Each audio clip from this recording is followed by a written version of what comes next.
একজন মানুষ হযরত মুসা আলাইহিস সালামের কাছে এসে কাঁদতে কাঁদতে বলল, হে আল্লাহর নবী, আমি খুব গরিব। আল্লাহর কাছে বলুন যেন তিনি আমার সারা জীবনের যত রিজিক আছে সব একদিনেই আমাকে দিয়ে দেন, যাতে অন্তত একদিন পেট ভরে খেতে পারি। হযরত মুসা আলাইহিস সালাম কোহে তুর পাহাড়ে গিয়ে আল্লাহর কাছে সেই মানুষের কথা জানালেন। আল্লাহ বললেন, ঠিক আছে মুসা, আমি তাকে তার পুরো জীবনের রিজিক একদিনেই দিয়ে দেব। 1 বছর পরে হযরত মুসা আলাইহিস সালাম আবার সেই গ্রাম দিয়ে যাচ্ছিলেন। তিনি দেখলেন সেই মানুষটি এখন অনেক ধনী হয়ে গেছে, তার কাছে অনেক সম্পদ, চাকর বাকর এবং অনেক নিয়ামত আছে।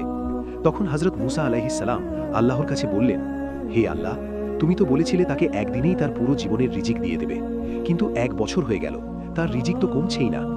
আল্লাহ বললেন, যেদিন আমি তাকে রিজিক দিয়েছিলাম সে তার মধ্যে থেকে শুধু একদিনের খাবার নিজের জন্য রেখেছিল, বাকি সব আমার বান্দাদের মধ্যে দান করে দিয়েছিল। সে আমার পথে যা কিছু দিয়েছে আমি তাকে তার থেকেও অনেক বেশি ফিরিয়ে দিয়েছি। এখন সে আমাকে দেয় আর আমি তাকে দিই।